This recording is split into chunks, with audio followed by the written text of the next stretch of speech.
que la vie chrétienne, c'est quand même un témoignage qu'on rend. Et puis, il y a plusieurs manières de définir le mot témoignage.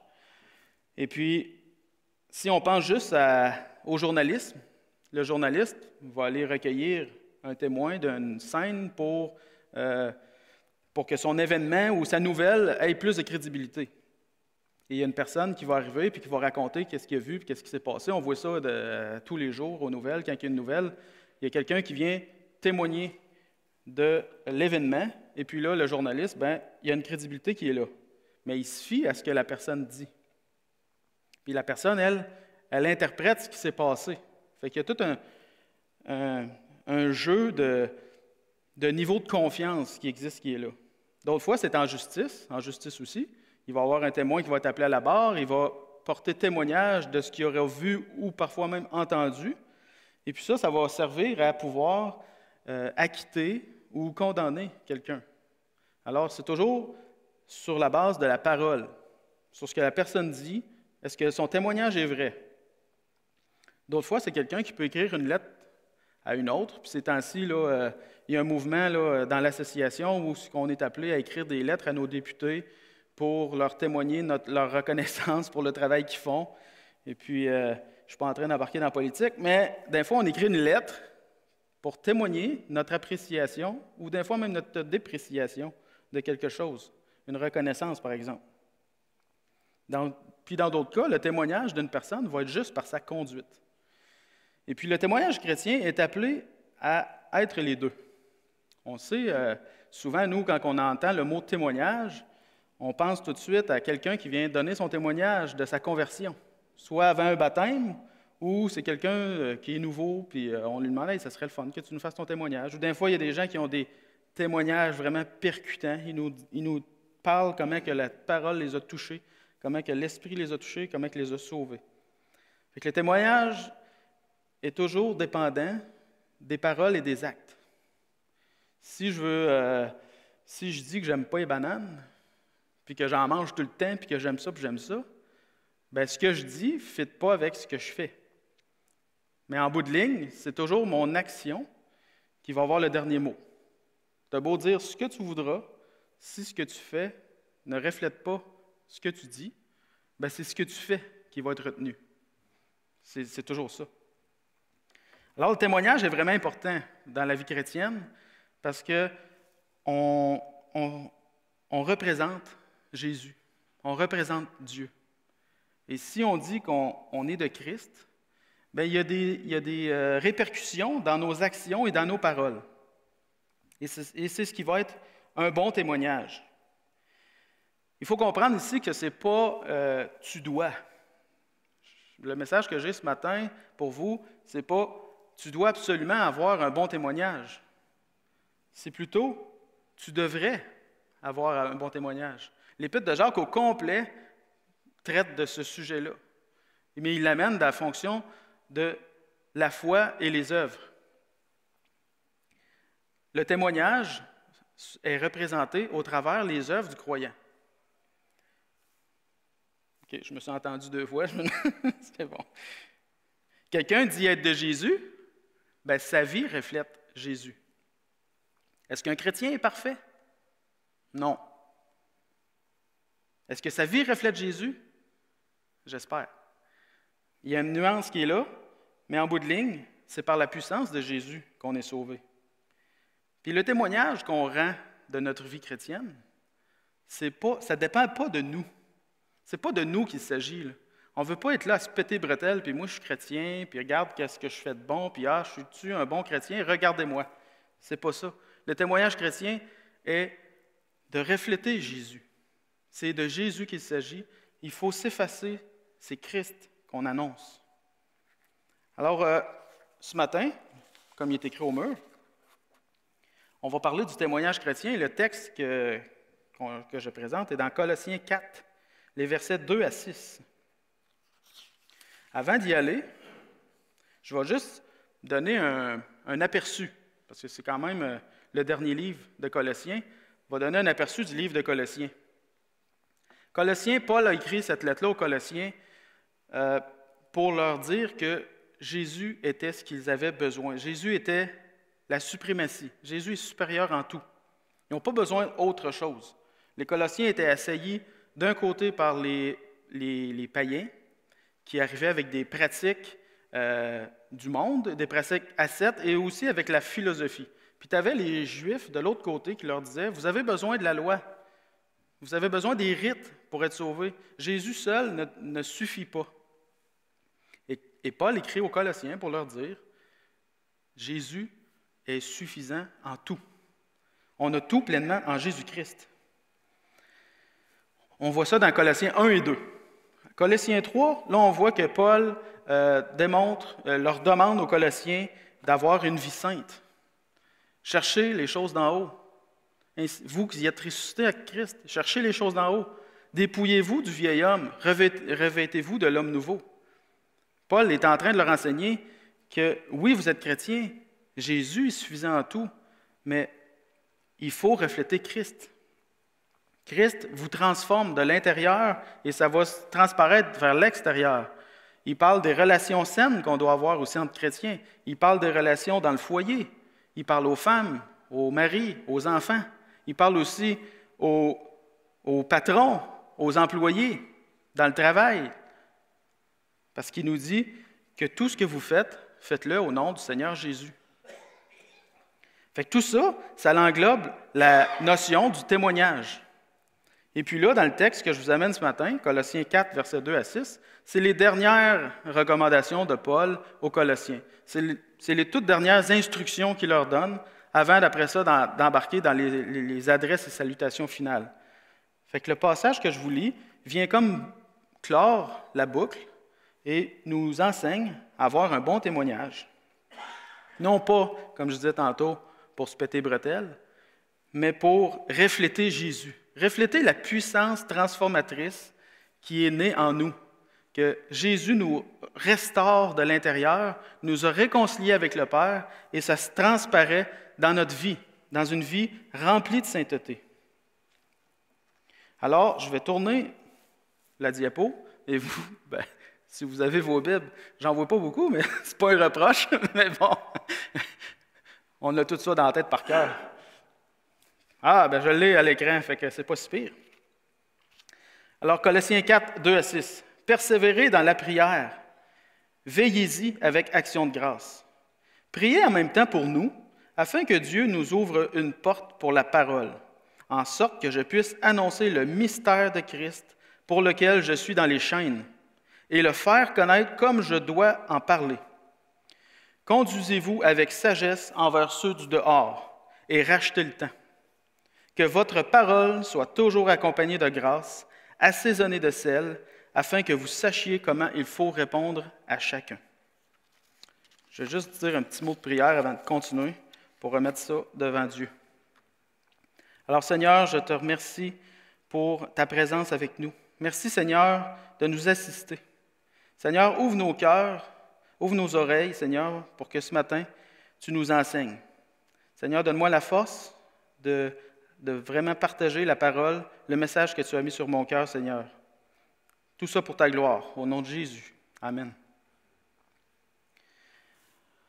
Alors, comme je disais, le témoignage chrétien. Et dans ce texte-là, on va regarder ensemble les éléments, le témoignage chrétien ou ce qui est visible dans la vie du croyant. Le premier, c'est dans une vie de prière. Le chrétien, habituellement, a une vie de prière. La prière, c'est une notion qui est quand même omniprésente dans la Bible. Constamment, dans la parole, que ce soit dans l'Ancien ou le Nouveau Testament, on voit la prière est très présente. Juste le livre des psaumes, c'est un recueil de prières. Puis en plus, c'est une manière, on voit dans le livre des psaumes, diverses façons de pouvoir s'adresser à Dieu. Il y a les prières de supplication, les prières de lamentation, les prières de louange, de repentance, de restauration, et on peut aller jusqu'aux prières imprécatoires. David priait, et plusieurs autres. Il y a des psaumes de Moïse, il y a des psaumes de Salomon, il y a les fils de Corée. La prière est très présente dans le livre des psaumes. Jésus lui-même priait constamment. Dans le Nouveau Testament, Jésus prenait un temps de recul et allait prier. Les disciples même ont demandé à Jésus, « Enseigne-nous à prier. Comment est-ce qu'on doit prier? » Puis Jésus leur dit le Notre Père. Non pas comme une prière on peut le réciter tel quel, mais c'est des indicateurs de qu'est-ce que doit composer nos prières. Et la prière est présente dans la vie du chrétien et se démontre à travers le témoignage. On pense juste à 1 Thessaloniciens 5, 17 qui nous dit « Priez sans cesse ».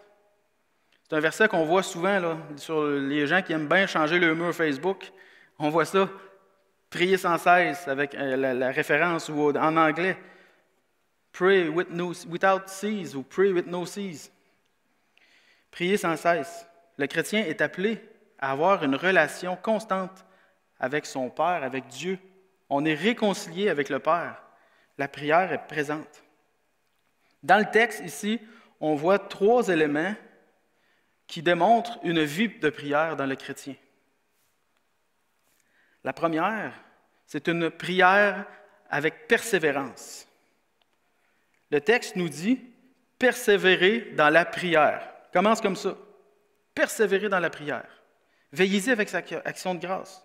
La persévérance, c'est une qualité qui se démarque chez le croyant. Pourquoi? Parce que c'est Dieu qui nous donne la foi. Si on prie Dieu, puis qu'on lance ça comme ça, en disant « Seigneur, veux-tu m'exaucer sur telle chose? » Puis qu'après ça, on se revire de bord, puis on dit « Ouais, je ne suis pas sûr que le Seigneur va me... Ouais, non, je suis bien d'oublier ça, c'était niaiseux ma prière. » Bien, ce n'est pas vraiment de la persévérance. Puis, encore plus, ça ne démontre pas non plus qu'on comprend vraiment à la puissance et la capacité de Dieu. On a tendance, des fois, à sous-estimer Dieu, et ça se reflète dans notre prière. Je rappelle que c'est le témoignage chrétien.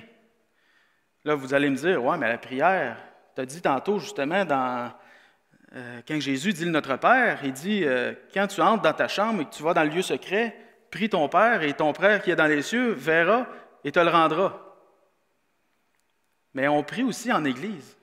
On a des réunions de prière. Là, la situation le permet moins, mais les dimanches matins, on avait quand même un temps de prière ensemble. Puis on entend les prières des autres, et les autres nous partagent aussi leurs prières, leurs requêtes.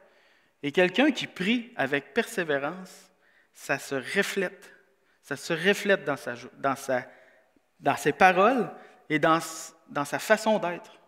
Une personne qui est persévérante dans la prière va démontrer qu'il connaît Dieu. Il démontre qu'il connaît la capacité de Dieu. Il a la foi en Dieu.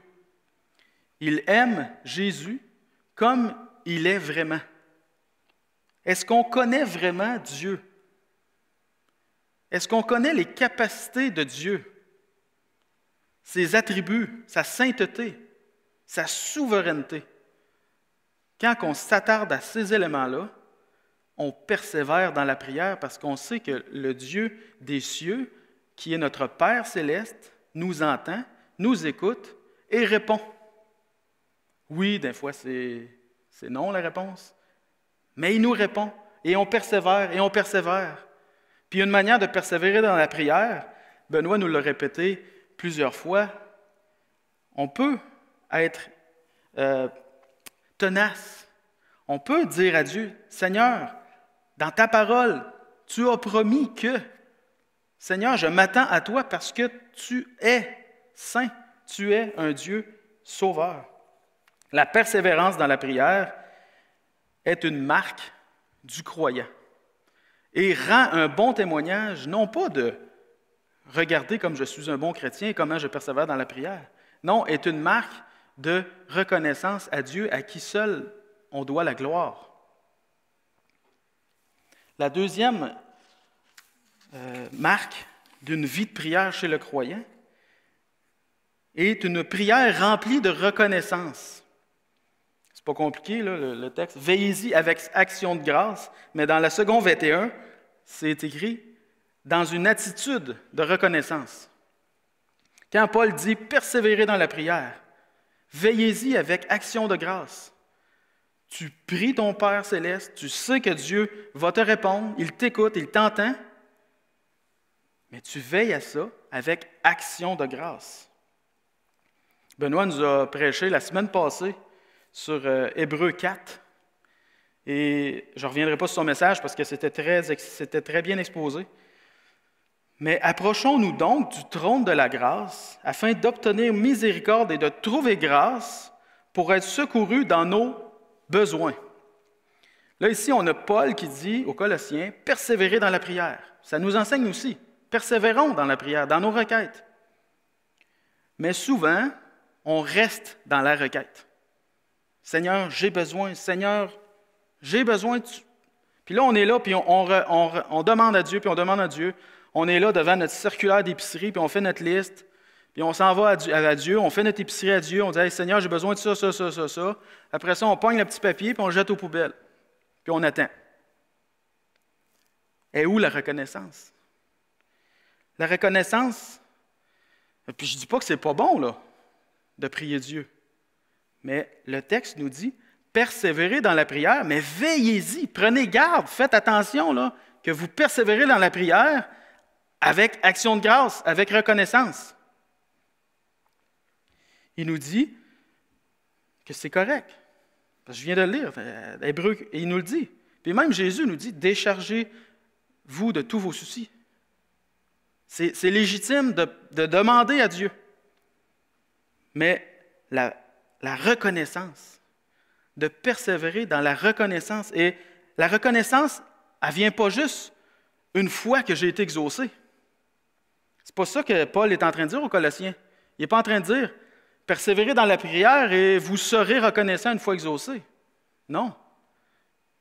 Être reconnaissant à Dieu, qu'on peut s'adresser à lui, et c'est d'ailleurs le point de la prêche de Benoît la semaine passée, qu'on peut aller en toute confiance au trône de la grâce, à cause de Jésus qui nous a donné accès au Père, que nous sommes reconnaissants, qu'on peut s'adresser à Dieu en toute liberté. Des fois, là, quand on est là à faire nos requêtes puis notre liste d'épicerie à Dieu, là, on agit comme des personnes à qui le monde leur est dû. C'est comme si Dieu nous devait quelque chose.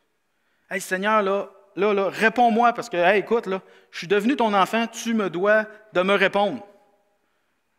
J'ai payé cher le prix, là, écoute, là, j'ai renoncé à mon ancienne vie, et cette heure, réponds Seigneur. » C'est pas comme ça. C'est pas comme ça que ça marche. Dieu est Dieu. Est-ce qu'on sait à qui qu'on s'adresse? Juste de reconnaître notre péché, notre incapacité, qu'on a, on a le droit et on peut s'adresser à un Dieu saint en toute confiance. Juste là, la reconnaissance est de mise.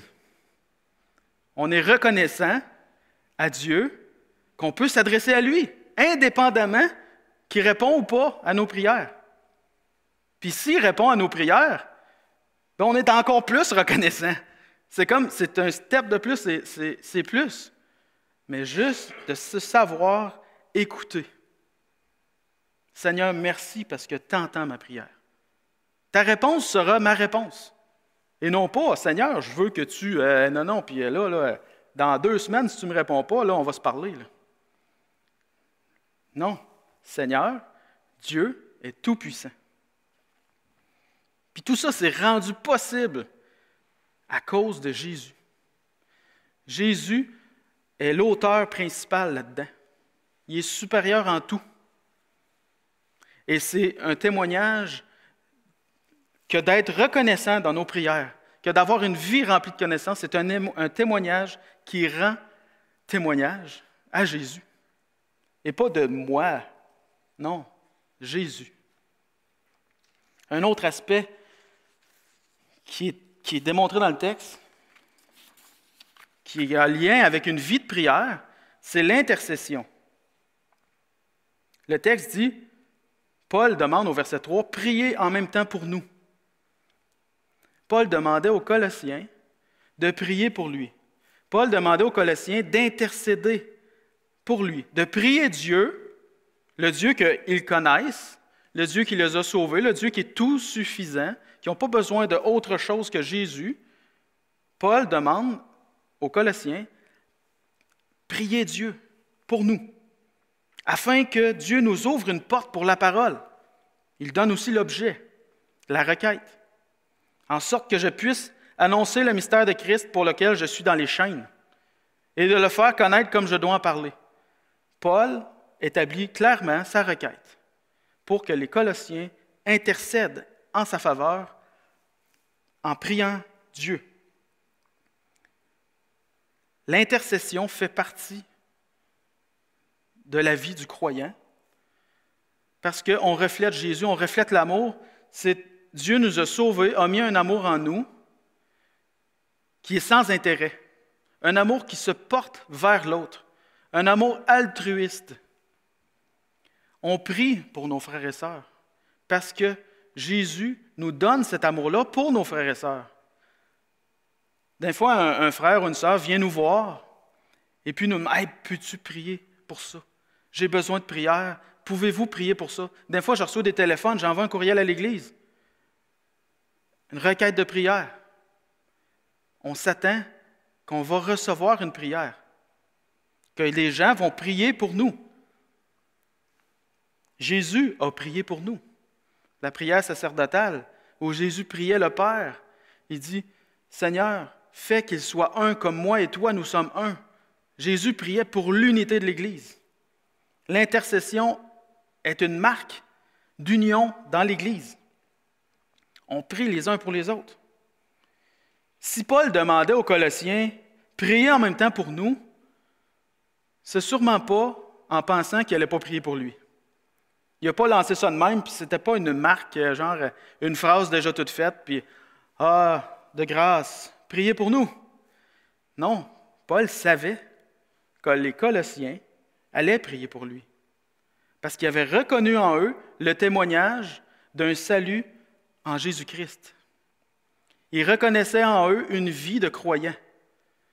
Si quelqu'un vient vous voir et vous demande « Peux-tu prier pour moi ?» c'est parce qu'il voit en vous un salut en Jésus et il vous demande « Hey, peux-tu prier pour moi? » Il y a une intercession qui est là. C'est aussi une marque de foi à un Dieu qui répond, une démonstration de l'amour de Jésus en un amour de Jésus qui s'agrandit les uns avec les autres, les uns pour les autres. Paul faisait confiance que les Colossiens prieraient pour lui. Alors nous aussi, faisons confiance les uns avec les autres, qu'on va prier les uns pour les autres, puis qu'on n'ait pas peur de le demander, qu'on n'ait pas peur de demander à Dieu ou aux autres. C'est un attachement intime qu'on a entre frères et sœurs. On est unis par le sang de Jésus. C'est très important. C'était le premier point d'un témoignage chrétien qui est visible à travers une vie de prière. Le texte parlait beaucoup de la prière, mais il parle aussi d'autres choses. Et c'est une marque aussi du croyant, une vie d'humilité. Le chrétien va tendre à l'humilité. Est-ce que l'humilité est possible en ce bas monde? Des chercheurs disent que non. L'orgueil, ça, on ne s'obstinera pas, ça c'est présent. L'orgueil est là, ça c'est clair. On l'a jusque dans le bout des cheveux puis jusqu'au bout des ongles d'orteil. Mais l'humilité. Il y a même des philosophes qui disaient que personne n'a d'humilité. Même la personne qui dit « moi je suis humble » vient de rater le test. Vient de démontrer de l'orgueil. Mais la supériorité de Jésus que Paul enseigne aux Colossiens démontre une vie d'humilité. Le témoignage d'un croyant va se voir à travers son humilité. C'est certain que beaucoup de gens sont des non-croyants et ont vraiment cette apparence-là d'humilité. Des gens qui s'oublient eux-mêmes puis qui travaillent pour les autres. Alors, en quoi est-ce que l'humilité ferait en sorte que les gens verraient « Hey, c'est un chrétien, c'est une personne humble, c'est un chrétien, c'est sûr. » Parce que c'est pas tranché au couteau que quelqu'un d'humble égale quelqu'un de sauvé. Mais il ne faut pas oublier que c'est un tout. Les éléments que je vous apporte ce matin, il y a la prière, l'humilité, puis il va y avoir aussi la modération. Mais la vie d'humilité est certainement une marque. Et on va regarder ensemble ce que je veux dire par ça. Premièrement, la dépendance. Au verset 3, qui nous dit « Priez en même temps pour nous, afin que Dieu nous ouvre une porte par la parole, pour la parole, en sorte que je puisse annoncer le mystère de Christ, pour lequel je suis dans les chaînes. » C'était en même temps l'intercession. Quand Paul dit « Priez pour nous », il demande aux Colossiens d'intercéder pour lui. Mais quand Paul demande « Priez pour nous », c'est une marque d'humilité. Il demande aux Colossiens de prier pour lui. Quelqu'un qui se pense au-dessus de tout, puis qui n'a pas besoin des autres, n'osera pas demander à quelqu'un « J'ai besoin de toi. J'ai besoin que tu m'aides. » Il n'y a pas de mal à demander. Paul connaissait très bien la notion de communion du corps et de dépendre les uns des autres. Puis Paul, ce n'était pas n'importe qui, là. Ce n'était pas un deux de pique quand même, là. Imaginez-vous que Don Carson, Tim Keller, John Piper ou John MacArthur, vous écrivez une lettre. « J'ai besoin de tes prières, mon frère. » Puis là, tu dis « Hey boy! » Tu sais, il y a une notoriété qui est là, mais c'est nous qui donnons cette notoriété-là aux gens. Mais quand même, Paul qui demande aux Colossiens « Priez pour moi. » C'est un peu comme si on recevait une lettre de Don Carson. « Peux-tu prier pour moi, mon frère? J'ai besoin de... » Puis là, nous, on est là. Hi, c'est bien plus moi qui aurais besoin de prière que lui, là. Mais c'est que ces personnes-là ont une marque d'humilité perceptible. Ils rendent témoignage du salut qu'ils ont en Jésus parce qu'ils ne se prennent pas pour quelqu'un d'autre, justement. Parce qu'ils sont tellement matures dans la foi, sont tellement matures dans leur relation avec Jésus, que ça ne leur dérange même pas de prier.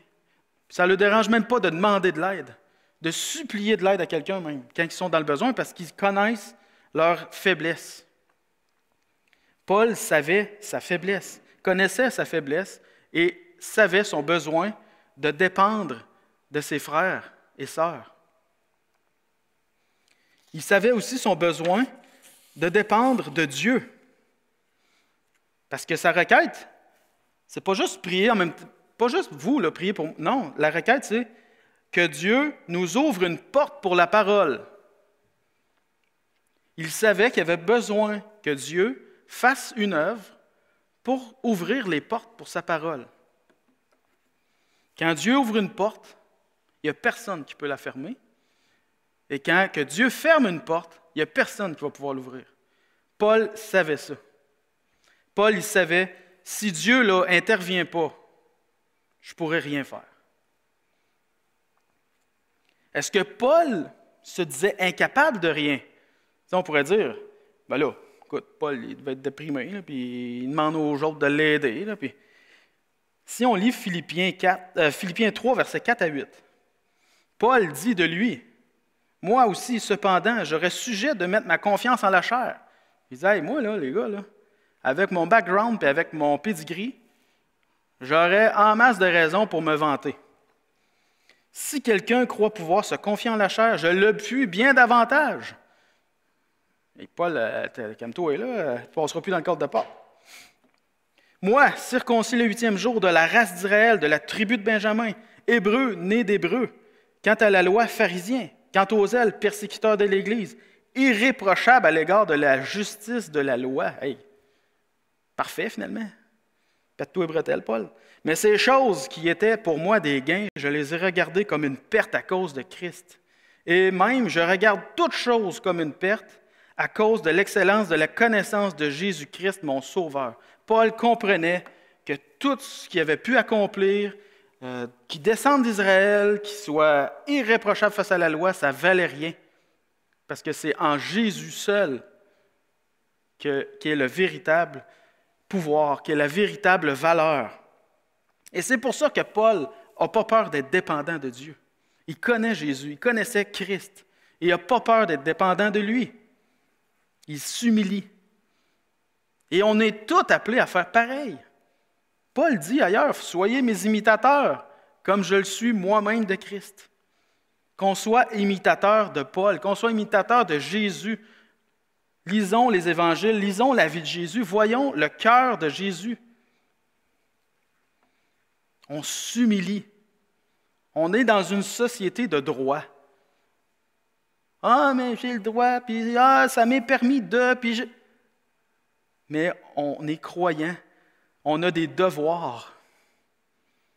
On devrait renverser la vapeur et être dans le devoir de s'humilier, le devoir de prier les uns pour les autres, le devoir de se mettre à genoux devant Jésus. Colossiens 1, verset 26-27 dit, parce qu'il dit, « En sorte que je puisse annoncer le mystère de Christ. » OK, Paul, de quoi tu parles? Là, tu demandes aux Colossiens de prier pour toi, que Dieu ouvre des portes pour que tu puisses annoncer le mystère de Christ. Mais c'est de quoi?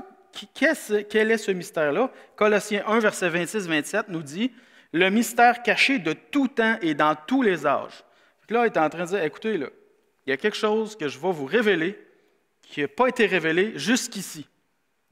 De tout temps et tous les âges, ce n'était pas connu, et maintenant, je vous le dis, c'est quoi? Mais maintenant révélé à ses saints, à qui Dieu a voulu faire connaître quelle est la glorieuse richesse de ce mystère parmi les païens. Accouche, Paul. Christ en vous, l'espérance de la gloire. Ah, c'est ça le mystère? Oui, c'est ça le mystère, puis rien d'autre. Christ en vous, Christ en nous. Et c'est l'espérance de la gloire. On persévère, on prie, on s'humilie parce que Christ est en nous. Et c'est ça le mystère qu'il veut annoncer, puis c'est ça qu'il dit aux autres. Demandez à Dieu qu'il me rouvre les portes pour que je puisse le témoigner à la fois aux gens pieux et à la fois aux gens qui ne connaissent pas Jésus. Parce que Paul, dans Colossiens 1, leur révèle ce mystère-là aux Colossiens qui connaissent déjà, qui sont croyants. Ils leur disent, voici le mystère. Fait que le mystère, on doit se le prêcher aussi en Église. On doit s'évangéliser en Église. On doit s'annoncer, Jésus est le seul sauveur. Jésus est le seul but à quel on doit viser. Et on doit s'humilier, autant entre nous que devant Dieu. Parce qu'on représente Jésus, c'est le témoignage vivant qu'on doit rendre à notre Sauveur. Demandons au Seigneur de nous humilier, de nous rendre conscients de la grandeur de Jésus pour lui laisser toute la place et de dépendre de lui entièrement. Et Paul va plus loin encore. Il démontre encore plus d'humilité. L'abandon, pour lequel je suis dans les chaînes. Priez en même temps pour nous, afin que Dieu nous ouvre une porte pour la parole, en sorte que je puisse annoncer le mystère de Christ. Christ en vous, l'espérance de la gloire, pour lequel je suis dans les chaînes. Paul dit, « Hey, je suis emprisonné, là. Je suis en prison. Mais je veux quand même continuer parce que je veux continuer à avancer pour Dieu. Je veux avancer pour Christ. » Paul ne faisait aucun cas de sa vie. Tout ce qu'il faisait, il le faisait pour Jésus. Et on est appelé à faire pareil. On a de la misère à avancer des fois juste par orgueil. Puis c'est pour ça que mon point, je l'appelais l'humilité, parce qu'on est rempli d'orgueil. Des fois, on se ferme la bouche parce qu'on a peur que quelqu'un rie de nous. On ferme la bouche parce qu'on a peur que quelqu'un nous dénigre parce qu'on est chrétien, parce qu'on a la foi. Paul n'était pas comme ça. Paul va encore plus loin dans 2 Corinthiens 11, versets 24 à 28. Il dit, « J'ai été souvent en danger de mort. 5 fois, j'ai reçu des Juifs 40 coups moins 1. 5 fois. C'est fait battre. Ça fait mal, ça, là. Des coups de bâton dans le dos. Moi, je me fais regarder de travers, puis j'ai envie d'aller me cacher. 3 fois, j'ai été battu de verge. 1 fois, j'ai été lapidé.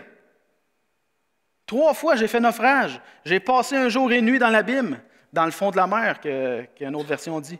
Fréquemment en voyage, j'ai été en péril sur les fleuves, en péril de la part des brigands, en péril de la part de ceux de ma nation, en péril de la part des païens, en péril dans les villes, en péril dans les déserts, sur la mer, en péril parmi les faux frères. Y as-tu été en péril? Oui. J'ai été dans le travail et dans la peine, exposé à de nombreuses veilles, à la faim, à la soif, à des jeûnes multipliés, au froid, à la nudité. Puis là, la cerise sur une Sunday. Et sans parler d'autre chose, je suis assiégé chaque jour par les soucis que me donnent toutes les églises. Est-ce que Paul faisait un cas de sa vie? Non. Il s'abandonnait entièrement à Dieu. Il s'abandonnait parce qu'il savait que c'était l'espérance de la gloire. Il ne faisait pas ça pour lui. Sinon, on l'appellerait Paul le masochiste.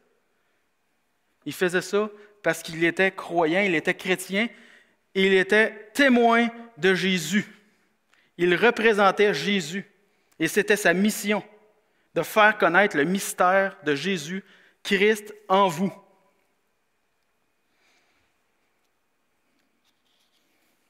On a à apprendre vraiment des Écritures. Bon. Encore plus humble, ça.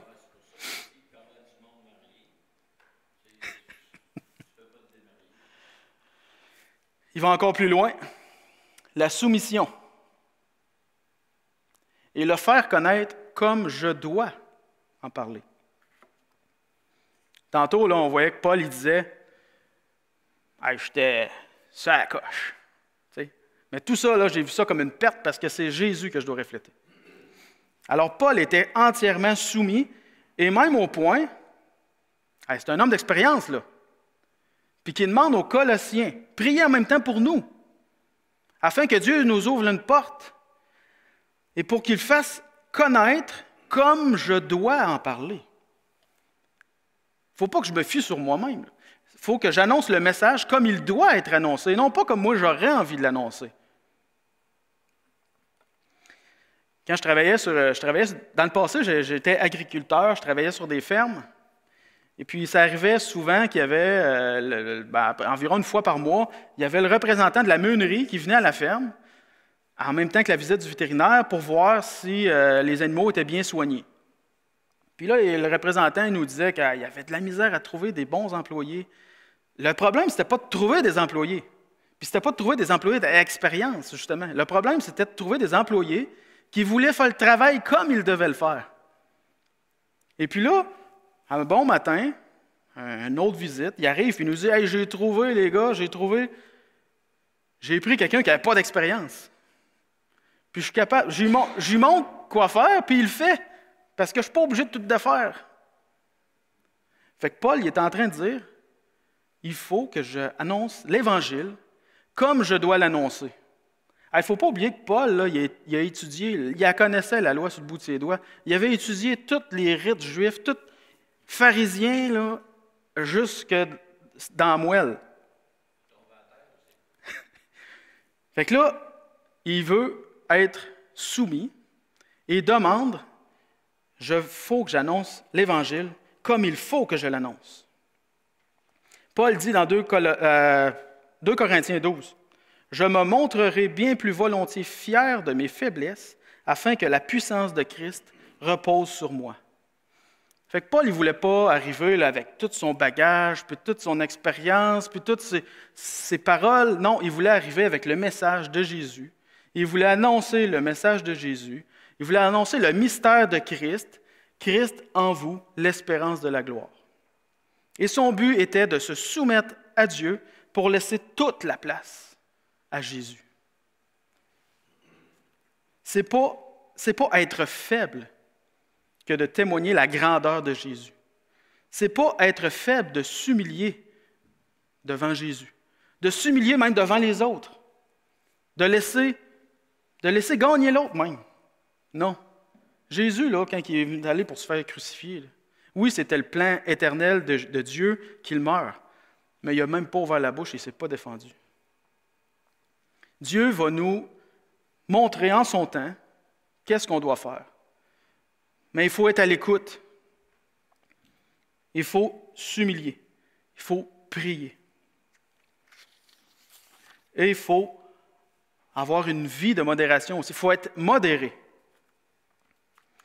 Les prochains versets nous montrent la modération. La modération a bien meilleur goût. Non, la modération, c'est un caractère, un comportement de quelqu'un qui est éloigné de toute position excessive, qui fait preuve de pondération. Ça ne vient pas de moi, ça vient du Larousse. Ce qu'on veut dire en bout de ligne, c'est que le croyant va rendre témoignage de la personne de Jésus à travers une vie modérée, équilibrée.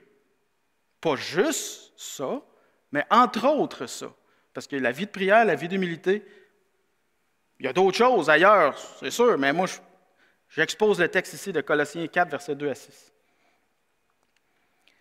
Conduisez-vous, la modération dans la conduite, conduisez-vous avec sagesse envers ceux du dehors. Second 21 dit envers les gens de l'extérieur. Et il faut comprendre, envers les non-croyants. C'est carrément ça qu'il dit. Pas juste que là, on est dans dedans, là, puis là, on va sortir dehors, puis on va voir d'autres croyants, bien, ils sont dehors. Non, non, c'est les non-croyants.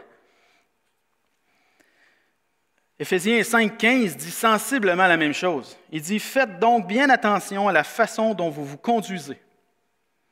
Ne vous comportez pas comme des fous, mais comme des sages. » Fait qu'ici, quand le texte nous dit « Conduisez-vous avec sagesse envers ceux du dehors », c'est bien plus de faire attention de ne pas se mouler à l'autre.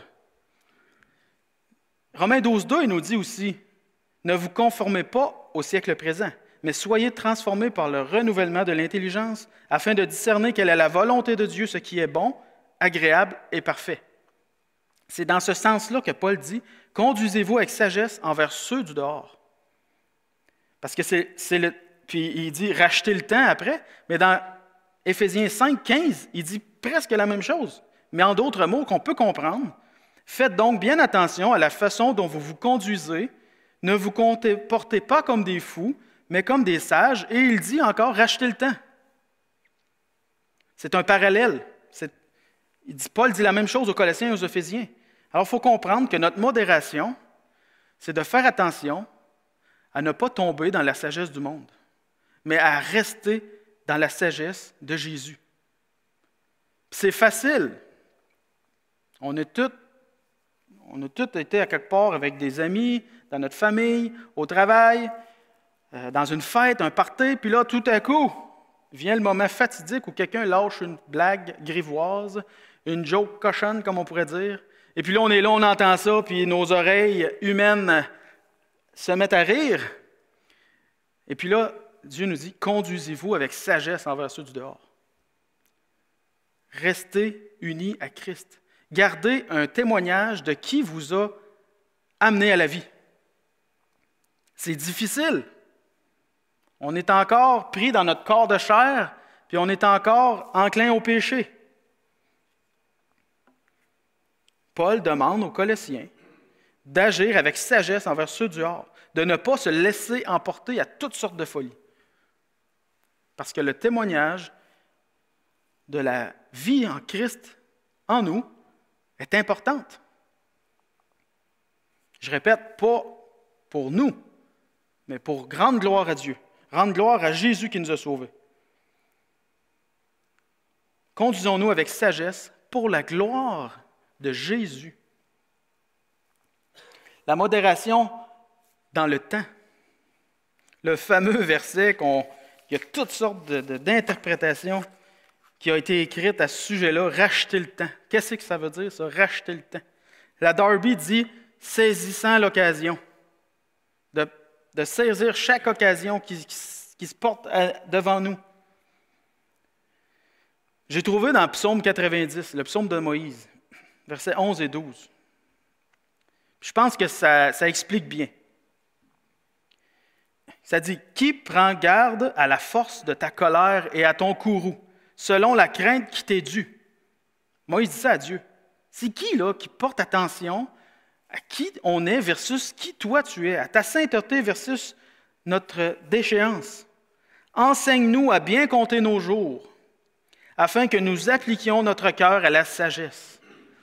quand Paul dit « rachetez le temps », puis qu'il vient juste de dire « conduisez-vous avec sagesse envers ceux du dehors », il dit « appliquez votre temps à vous approcher de la sagesse. » La crainte de l'Éternel est le commencement de la sagesse. Appliquez votre temps à vous sanctifier, à ressembler de plus en plus à Christ. Non pas pour vous, pour Dieu, pour un témoignage vivant de la puissance réparatrice et restauratrice de Jésus dans notre cœur par son esprit. Est-ce qu'on priorise le travail dans notre vie? Est-ce qu'on priorise la famille? Est-ce qu'on priorise l'entretien de notre char? Notre maison? Mais tout ça, là, c'est pas mal. Mais est-ce qu'on le fait en étant reconnaissant à Dieu?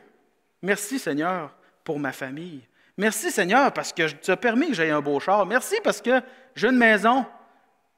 Merci parce que je suis en pas pire shape. C'est pas mon cas, là. Mais rachetons le temps. Et dans Éphésiens 5,15, que je dis qui est parallèle à ce passage-là, Paul rajoute « Rachetez le temps, car les jours sont mauvais. » Il sait que les jours, on est étranger sur cette terre. On fait partie, on est dans le monde, mais on ne fait pas partie du monde. Notre cité, elle est céleste, elle n'est pas terrestre. Il ne faut pas perdre de vue le mystère caché de tout temps que Paul enseigne, Christ, l'espérance de la gloire. Christ en vous, l'espérance de la gloire. La gloire est à venir, et pas ici. Rachetons le temps. Une vie modérée dans le temps, équilibrée. Oui, des fois, il faut se reposer. Des fois, il faut travailler. Mais il faut prendre un temps pour Jésus. Il faut prendre un temps pour Dieu à chaque jour, constamment. Et en travaillant, quoi que vous fassiez, faites tout au nom du Seigneur Jésus. En vaquant à vos occupations, soyez reconnaissants du salut en Jésus. Rappelons-nous aussi que Colossiens 3 nous rappelle de chercher les choses d'en haut, de se dépouiller du vieil homme et de revêtir l'homme nouveau. Rachetons le temps, revêtons l'homme nouveau. La modération dans nos paroles. Au verset 6, « Que votre parole soit toujours accompagnée de grâce, assaisonnée de sel, afin que vous sachiez comment il faut répondre à chacun. » On ne répond pas tous de la même façon à tout le monde. Puis là, ici, les commentateurs ne sont pas unanimes. Il y en a qui disent que Paul dit 2 fois la même chose, à la forme de la poésie synonymique, là, un parallélisme qu'on appelle en poésie hébraïque. Accompagné de sel, accompagné de grâce, assaisonné de sel. Certains commentateurs disent, Paul dit la même chose. Dans le fond, que vos paroles soient accompagnées de grâce, assaisonnées de sel, il veut dire la même chose. D'autres disent, non, il dit 2 choses différentes. Accompagné de sel, accompagné de grâce et assaisonné de sel. Parce qu'il y en a qui disent que à l'époque où Paul a écrit ces choses-là, le sel ne servait pas juste d'assaisonnement pour les aliments, servait aussi pour conserver les aliments et servait aussi pour désinfecter des plaies ou engourdir le mal. Mets-toi beaucoup de sel, puis ça peut geler un bout. Pogne du sel là, dehors, là, puis mets-toi ça sur la langue, tu vas voir, ça gèle. J'ai tendance à trouver du bon dans la deuxième interprétation. Parce qu'il dit quand même de se conduire avec sagesse envers ceux du dehors, de racheter le temps, que votre parole soit toujours accompagnée de grâce, assaisonnée de sel, je l'ai eu, afin que vous sachiez comment il faut répondre à chacun. Il n'est pas en train de dire t'as la grâce, l'amour. Oui, il dit. Mais il dit aussi assaisonné de sel. Puis John MacArthur appuie cette version-là, que d'un fois, là, le sel, là, si tu mets ça sur un bobo, ben c'est pour le nettoyer, mais ça chauffe un petit peu pire. Ça fait mal. Mais d'un fois, ta parole est là pour pour arranger quelque chose, pour guérir, mais ça ne veut pas tout le temps dire que ça va faire du bien sur le coup. Ça fait mal, mais ça fait du bien. Tu sais? Fait que moi, j'ai tendance à adopter cette position-là, puis vous avez le droit de ne pas être d'accord avec moi. Pas de problème avec ça. Que votre parole soit toujours accompagnée de grâce, assaisonnée de sel, afin que vous sachiez comment il faut répondre à chacun. On répond avec certains, des gens plus fragiles, accompagnés de grâce. Des gens, des fois, il y en a qu'il faut que tu en mettes un peu pour que ça l'entende. Là. Assaisonner de sel. Mais peu importe, là, que ça soit que Paul est en train de dire la même chose de manière différente ou qu'il dise deux choses différentes, en bout de ligne, que nos paroles reflètent la personne de Jésus. Ça, on ne s'en sauve pas. Au final, il faut être modéré dans nos paroles, même si ce qu'on doit dire, des fois, n'est pas agréable, mais il faut quand même le faire avec grâce, patience, prudence. Des fois, ce n'est pas les mots. Si je blesse par mes mots, mais que c'est des mots que je n'ai pas le choix de dire, ben c'est quelque chose. Mais si je blesse par mon attitude, ben là, c'est différent. Là, tu as couru après. Là. Jésus a repris les pharisiens. Jésus a chassé les vendeurs du temple. Il était probablement assaisonné de sel dans ce coin-là. Mais il était aussi assaisonné de grâce quand il parlait aux gens démunis. Quand il a parlé à la femme qui lavait ses pieds avec ses cheveux, il était rempli, il était assaisonné de grâce. Mais tantôt, il était aussi assaisonné de sel. Puis tantôt, il était tranchant. Puis tantôt, il a traité les gens d'hypocrites, puis de menteurs, puis de murailles blanchies. Puis... Mais il faut toujours le faire avec une attitude qui reflète la personne de Jésus en nous. Non pas comme des juges, mais comme des représentants de la gloire de Jésus en nous.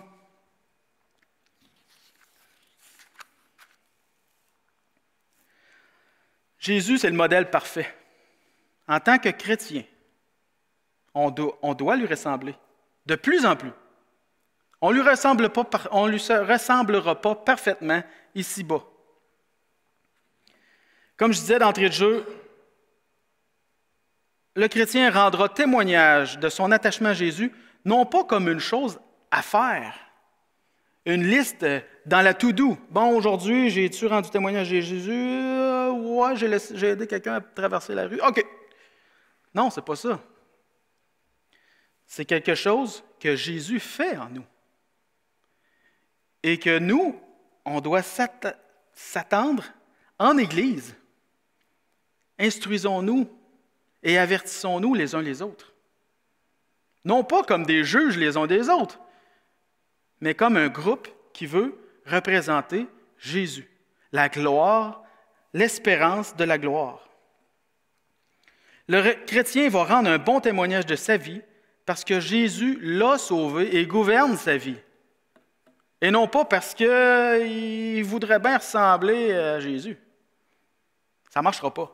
Essayez de toutes vos forces. Essayez-le pour le fun. Vous allez vous brûler. Parce qu'on n'a pas la capacité humaine de le faire. Mais Jésus nous a sauvés et c'est lui qui met en nous le vouloir et le faire.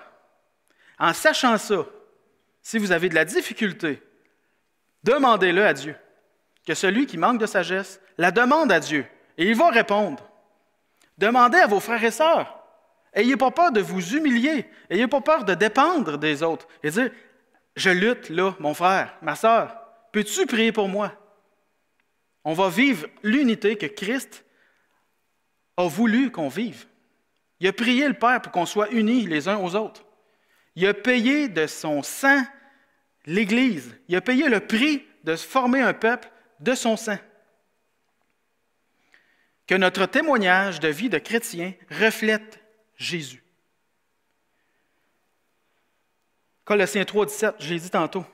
Quoi que vous fassiez, en parole ou en acte, faites tout au nom du Seigneur Jésus en exprimant par lui votre reconnaissance à Dieu le Père. Ça vient tout englober. Tout ce qu'on fait, on le fait pour et par Jésus. On prie, on le fait pour Jésus, par Jésus et pour Jésus. On s'humilie pour et par Jésus. On a une vie modérée pour et par Jésus. Nous sommes pour et par Jésus. On existe pour lui. Tout a été créé par lui et pour lui. Que le Seigneur nous fasse la grâce de lui rendre témoignage par nos vies, nos attitudes, nos relations et nos paroles. À lui seul soit la gloire, maintenant et éternellement. On va prier. Seigneur, merci. Merci pour ta vie que tu as mis en nous. Merci parce que tu nous as révélé le mystère de caché de tout temps, qui est toi en nous. Seigneur, c'est une grâce que tu nous fais. On ne le méritait pas. Seigneur, merci de nous avoir sauvés. Merci d'avoir tout accompli à la croix pour nous. Seigneur, donne-nous d'être des témoignages vivants de la vie que tu as mis en nous, Seigneur. Enseigne-nous comment aimer. Enseigne-nous comment prier. Enseigne-nous comment s'humilier. Enseigne-nous l'équilibre, Seigneur, dans nos vies, afin qu'on mette de plus en plus de temps à se consacrer à toi, Seigneur. Merci pour l'Église de Victo, Seigneur. Prends soin d'elle. Merci, Seigneur, pour ton amour. Au nom de Jésus. Amen. Merci.